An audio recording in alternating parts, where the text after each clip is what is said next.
عسلامة، مرحبا بكم الناس الكل. رجعنا لكم في فيديو فات المباراة متاع المغرب هبط فيها فيديو.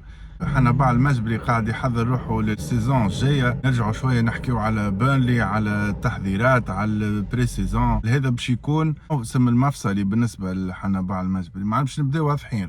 حنبع المجبري السيزون هذه هي الديكولاج باش يصير، يما معنا باش يديكولي يما باش يستغني لا قدر الله. احنا نحبوه توا يخدم، عنده وقت وعنده صيف كامل وعنده بريباراسيون كامله. بداو نحكيو على الاخبار متاع بيرلي. الخبر الاول هو انتقال، هذا حكينا فيه في القناه متاعنا عنا اكثر من شهر. سي جي ايجن رايلي اللي هو مدافع بيرلي باش يغادر الفريق. إدارة الفريق بيرنلي حاولت تعود له الكونترا متاعه، لكن هو اختار وانتقل لأولمبيك مارسيليا. فخسارة كبيرة بالنسبة لبيرنلي، خاطر هو اللي مع ماكسيم ستيف مثلوا نقطة قوة بيرنلي اللي هي الدفاع الصلب والصلب جدا، اللي هو 33 مباراة ما نهزموش، أكثر من 20 كلين شيت. نحسوا اللي فما ضغط كبير وكبير برشا في الميركاتو هذايا الصيفي على لاعبين ونقاط القوة متاع بيرنلي، واللي هي حاجة لوجيك، خاطر بيرنلي تحب ولا تكره ماهوش فريق صف أول، وفما فرق في البريمير ليج كلهم قاعدين يحاولوا باش يجيبوا الجوارات. اللاعب الثاني اللي فما محاولات انه زاد ينتقل لفريق انجليزي في البريمير ليج هو جيمس ترافورد، حارس مرمى بيرنلي اللي تألق في الشامبيونشيب في الموسم الماضي. وفما خبر انه فما اتصالات من فريق نيوكاسل، حابوا ينتقل جيمس ترافورد لفريق نيوكاسل، لكن بيرنلي طلبت فيه 30 مليون باوند.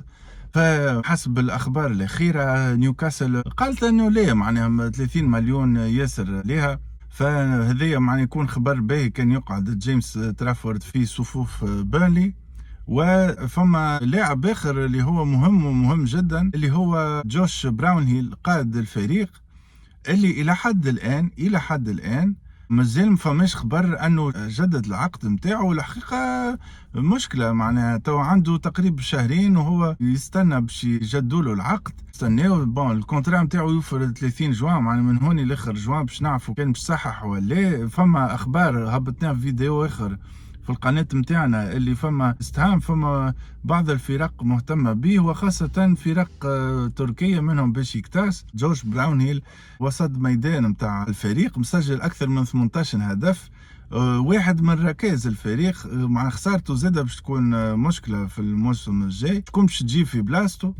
ثم اللاعب الاخر اللي مهم جدا وزاد نقطة قوة متاع الفريق اللي هو ماكسيم ستيف. فما اخبار انه فريق بايرن اللي هو يراني فيه فينسنت كومباني، اللي هو كان ممرن بيرنلي في الموسمين التالي واللي طلع معاهم وقت البريمير ليج ومن بعد عاود طاح مشى يراني البايرن. فينسنت كومباني يحب يجيب ماكسيم ستيف، كيف تكون ضربة موجعة.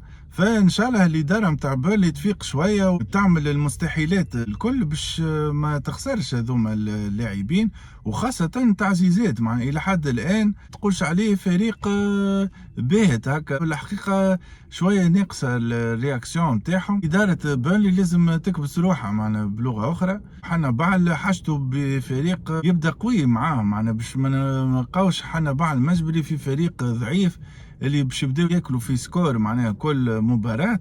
ما تكونش حاجة باهية، ما تبدا في فريق ياسر ضعيف باش يشدوا الديفانس يوليو يلعبوا على الكونتر اتاك كل ماتش وياكلوا في سكور. نعرفوا اللي حاجة مش باهية بالكل. والخبر الأخير حبينا نحكيو على التحضيرات بالنسبة لحنا باع المجبري. بطل الكالندرية توا عنده تقريبا أسبوعين في الصفحة الرسمية لبيرنلي بالنسبة للتحضيرات، والمحطة باش تكون رجوع التمارين نهار 30 جوان.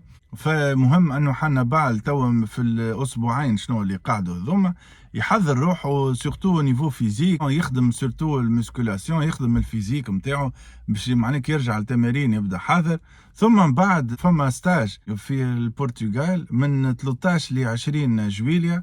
ثم باش يقوموا بزوز مباريات ودية، مباراة 26 جويليا ضد هادرسفيلد تاون اللي هو فريق في الدرجة الثالثة الإنجليزية الليغ 1، وشوزبريز تاون اللي هو فريق من الليج 2 معناها الدرجة الرابعة الانجليزية. تحب ولا تكره ذوما اول مباريات في البري سيزون، دوك مع خذاو فرق بشوي بشوي ياخذوا الريتم، معناها خذاو فرق ما اضعف باش يبداو معناها بشوي بشوي المباريات.